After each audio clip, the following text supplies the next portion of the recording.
പഴയ കാലങ്ങൾ ഓർത്താ പോരെ കണ്ണീര് വരാൻ. ടെക്നിക്കലായിട്ട് വേണ്ടല്ല, നേരത്തെ കണ്ണീര് വരുമല്ലോ. അപ്പൊ എന്റെ കണ്ണ് നിറയണ്ട. കുഴപ്പമില്ല. നിങ്ങളുടെ സ്വപ്നങ്ങൾക്ക് വേണ്ടി ഒരു പക്ഷേ നിങ്ങൾ കണ്ണീര് പൊഴിച്ചില്ലെങ്കിൽ നിങ്ങൾ പലപ്പോഴും നിങ്ങളുടെ ലക്ഷ്യസ്ഥാനത്ത് എത്തിപ്പെടാൻ സാധ്യത വളരെ കുറവാണ്.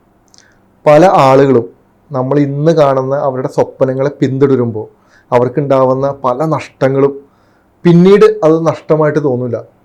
ഇന്നത്തെ നമ്മുടെ ഗസ്റ്റ് അത്തരം ഒരു പക്ഷേ ആ സ്വപ്നങ്ങൾക്ക് വേണ്ടി ലൈഫ് നിരന്തരം പലതും നഷ്ടപ്പെടുത്തി കണ്ണീരും നിറഞ്ഞ് മുന്നോട്ട് പോകുന്ന ഒരു ഗസ്റ്റാണ്. സലിൽ ചേട്ടാ നമസ്കാരം.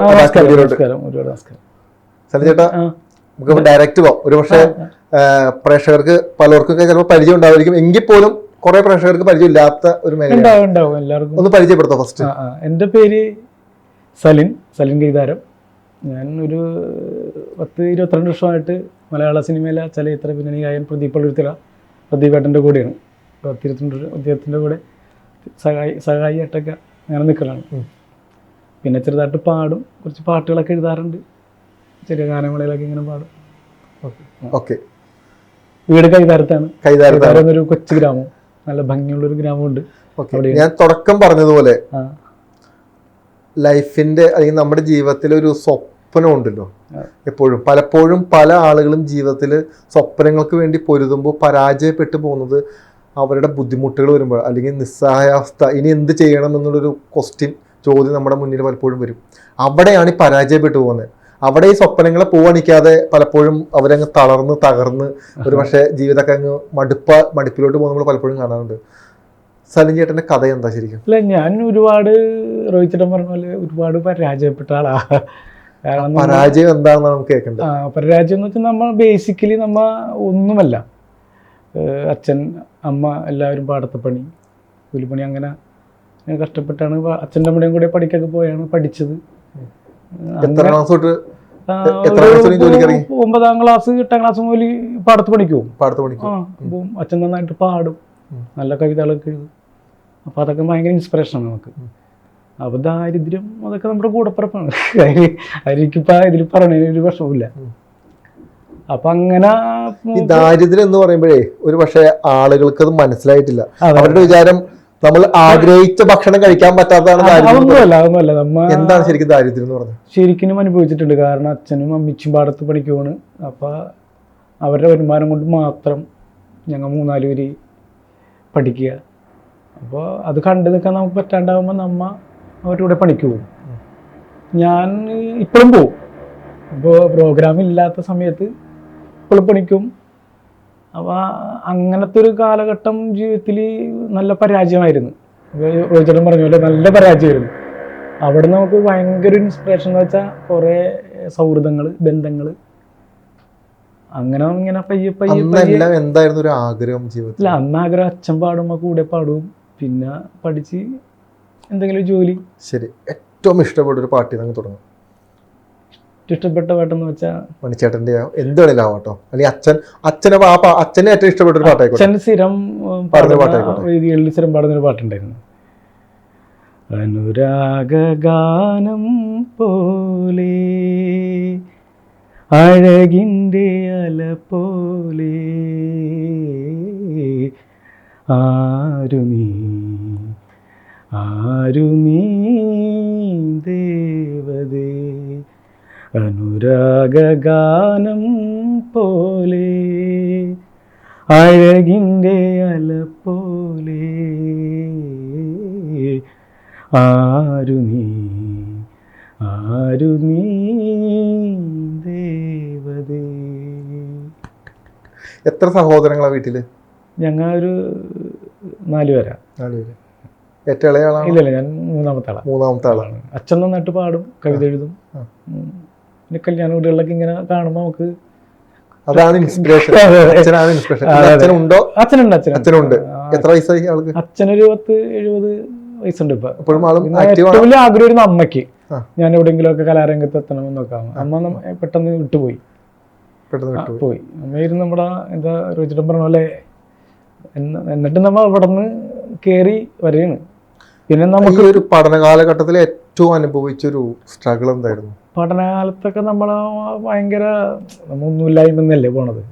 കോളേജിൽ പഠിച്ചാണ് IT ഡിപ്ലോമ ഇങ്ങനെയൊക്കെ പഠിക്കുമ്പോൾ അവിടെയൊക്കെ നമുക്ക് ഉണ്ടാവുമല്ല, നമ്മൾ ഒന്നുമില്ലായ്മയിൽ നിന്നും വരുന്നുണ്ടാകുന്ന ഒരു ഇതുണ്ട്.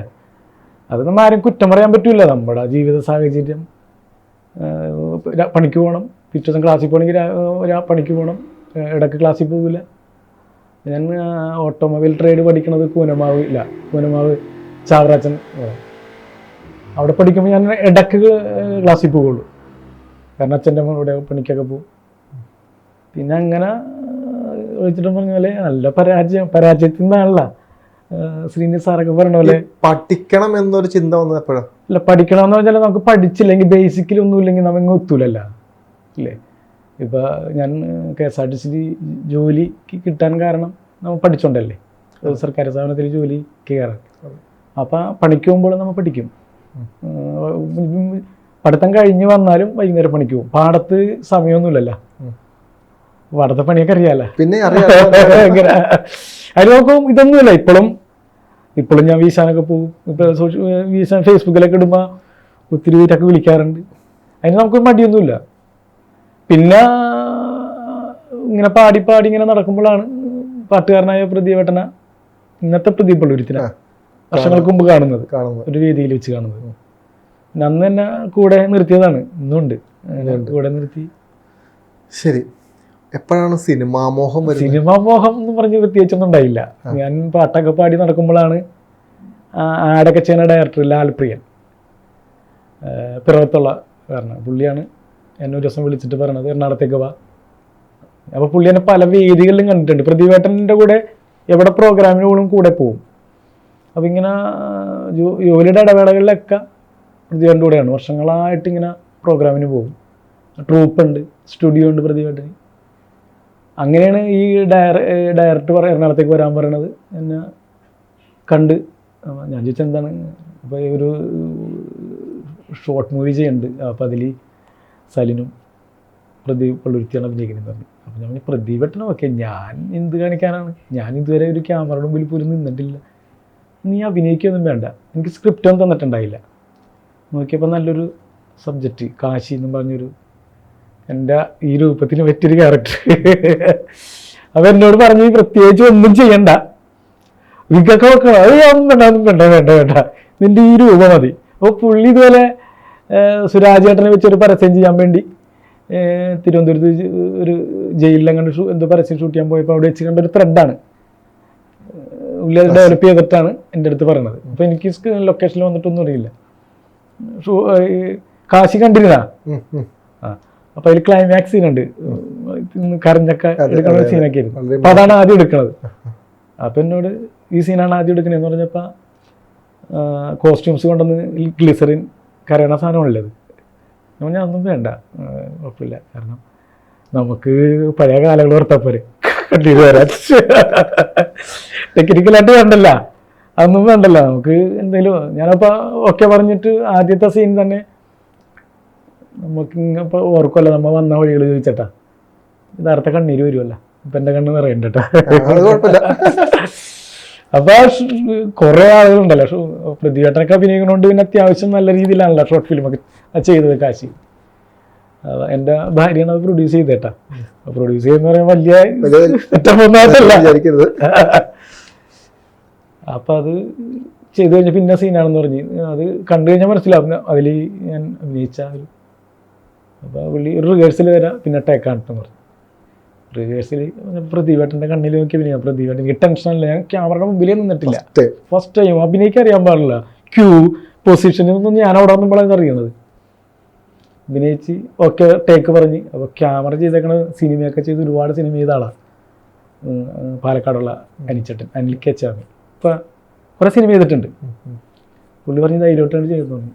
ഇതിലവിടെ വെച്ച് നമ്മൾ അങ്ങോട്ട് റിഹേഴ്സൽ പറഞ്ഞ് അവിടെ അഭിനയിക്കുകയാണ്. അപ്പം എന്നോട് കട്ട് പറഞ്ഞിട്ട് ഈ ലാൽപ്രിയനൊന്നും പറയണില്ല. ഞാൻ പറഞ്ഞു ഓക്കെയാണ്, നീ വേണ്ട അടുത്തിറക്കുന്നു പറഞ്ഞുകൊണ്ട് തന്നെ ഷൂട്ടെല്ലാം കഴിഞ്ഞപ്പോൾ എന്നെ ഒന്ന് കെട്ടിപ്പിടിച്ച് മൊത്തം തരും. പിന്നെ പുള്ളിയാണ് സ്ക്രിപ്റ്റ് ഞാൻ എഴുതി വെച്ചിട്ട് അപ്പുറം നീ ചെയ്തിട്ടുണ്ടത്, നിനക്ക് ചിലപ്പോൾ നല്ല ഗുണം ചെയ്യണമെന്ന് പറഞ്ഞു.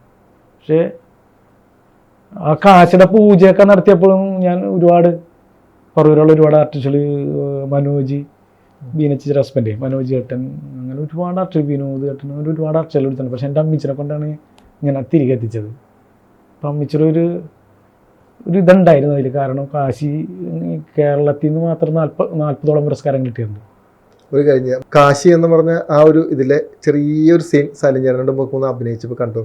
ഒരു ചെറിയൊരു സീൻ അതിലെ ചെറിയൊരു സീൻ, ക്ലൈമാക്സിൽ ഒരു സീനുണ്ട്. ശരി.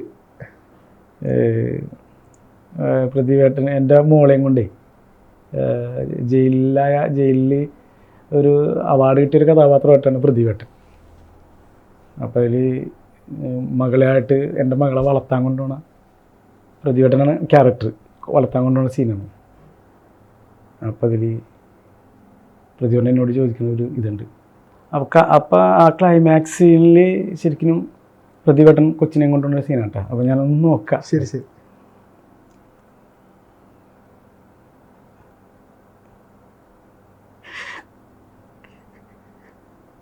എൻ്റെ പൂവിന് വേണ്ടി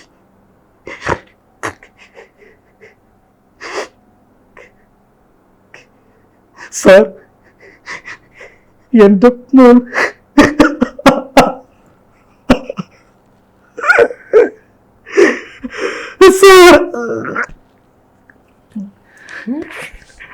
ശരി, ചെറിയൊരു സീനാണ് കേട്ടോ അതിൽ. ഓക്കെ. ഇപ്പോൾ നമുക്ക് എപ്പോഴും ഒരു മോട്ടിവേഷൻ എന്ന് പറയുന്നത് മറ്റുള്ളവരുടെ ജീവിതത്തിലെ പരാജയങ്ങളായിരിക്കും. കാരണം അവരാ പരാജയപ്പെട്ടു പോയ സ്ഥലങ്ങളിൽ അവർ പിടിച്ചു നിന്ന ഒരു മനഃശക്തി ഉണ്ട്, അവർക്ക് മനക്കട്ടിയുണ്ട്. സലിം ചേട്ടൻ്റെ ലൈഫിൽ അത്തരത്തിലുള്ള അനുഭവങ്ങൾ എന്തൊക്കെയാണ്? പരാജയപ്പെട്ടു, കാരണം എനിക്കറിയാം ഈ താലിമാല പണയം വെച്ചിട്ടാണ്. അത് രസമാണ്, വേറെ ഒന്നുമല്ല. ഈ ഷോർട്ട് ഫിലിം ഈ ഷോർട്ട് ഫിലിമിൽ ഒരുപാട് സിനിമയുമായി ബന്ധമുള്ള ക്രൂവാണ് കൂടുതലുണ്ടായ. ഒരുപാട് സിനിമയിൽ പ്രൊഡക്ഷനിൽ വർക്ക് ചെയ്ത വിനുകുമാർ, ടൊവിനോ ചേട്ടൻ്റെയൊക്കെ പടമൊക്കെ ചെയ്ത ആൾ, പിന്നെ ക്യാമറ ചെയ്ത സിനിമ ചെയ്ത ആൾ, പിന്നെ പ്രദീപ് പള്ളുരുത്തി എന്ന് പറഞ്ഞൊരു പ്രൊഡക്റ്റ്. ഇതിൽ ഒന്നും അല്ലാത്ത ആൾ ഞാനാ. ഇവരെല്ലാവരും കൂടി ഈ പറഞ്ഞ മോഡിലൊന്നും തീർക്കാൻ പറ്റില്ല കാശി. അപ്പോൾ പ്രൊഡ്യൂസ് ചെയ്യാമെന്ന് പറഞ്ഞപ്പോൾ വൈഫിനോട് ഞാനിത് പറഞ്ഞു, നമുക്ക് അത് ചെയ്താലാ, ചിലപ്പോൾ നാളെ രക്ഷപ്പെട്ടാലാ എന്നുള്ള രീതിയിലാക്കാം. വൈഫ് അപ്പോൾ മാല കൂരി തന്നു, അങ്ങനെ ചെയ്യും. അപ്പോൾ അവരോട് ഞാൻ കഥയൊക്കെ പറഞ്ഞിങ്ങനെ. പക്ഷേ പുള്ളിക്കാരത്തി ആയിരുന്നു ഇതിൻ്റെ എല്ലാം കോസ്റ്റ്യൂംസും എല്ലാ കാര്യങ്ങളും പുള്ളിയായിരുന്നു. പണയം വെച്ച് നമ്മൾ കാര്യങ്ങൾ ചെയ്ത് കഴിഞ്ഞ് പെൻഡ്രൈവിലാക്കി നമ്മൾ ഫെസ്റ്റിവലിന് വിടുകയാണ്. ഫെസ്റ്റിവലിന് വിട്ടപ്പോഴാണ് നമുക്ക് റിസൾട്ടൊക്കെ കിട്ടിയത്. കാരണം ഞാനതിൽ എന്തുകൊണ്ടൊക്കെ ചെയ്തിട്ടുണ്ട്. ഞാൻ ചെയ്തത് മാത്രമല്ല അതിൽ, ഇപ്പോൾ ഡയറക്ടർ, പുള്ളിയുടെ കുറേ ഇത് ക്യാമറമാൻ, അല്ലാണ്ട് നമ്മൾ മാത്രം ചെയ്തതല്ല, നമ്മളെ കൊണ്ട് ചെയ്യിപ്പിക്കണല്ലേ.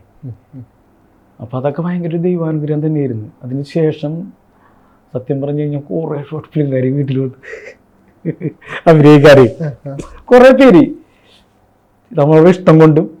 പിന്നെ നമ്മ അങ്ങനെ ചോദിച്ചിട്ട് ജാട കാണിക്കാനൊന്നുമില്ലല്ലോ ഈ രംഗത്തൊക്കെ, ജാട കാണിക്കാനൊന്നുമില്ല, നമ്മ ഒന്നും ആയിട്ടില്ലല്ലോ. നമുക്ക് കുറേ ബന്ധങ്ങൾ, സൗഹൃദങ്ങൾ, ആഴത്തിലുള്ള ബന്ധങ്ങൾ, അതൊക്കെ മെയിൻറ്റെയിൻ ചെയ്യുമോ. അത് അച്ഛനിൽ നിന്നൊക്കെ പഠിച്ചാണ്, അച്ഛൻ്റെ സുഹൃത്തുക്കളൊക്കെ ഉണ്ട്. അപ്പോൾ ആ ബന്ധങ്ങൾക്ക് വളരെ മൂല്യം കാണുന്ന ഒരാളാണ്. അല്ലാണ്ട് മറ്റു കാര്യങ്ങൾക്കൊന്നും നമ്മ പോകാറില്ല. കൊള്ളൂല എന്ന് പറഞ്ഞാലും നമ്മ അവരൊന്നും മറുപടി പറയാനോ. നമ്മൾ നന്നായിട്ട് പരാജയപ്പെടുമ്പോഴാണ് വിജയിക്കുന്ന ഒരു സുഖം ഇല്ലേ. ഓക്കെ.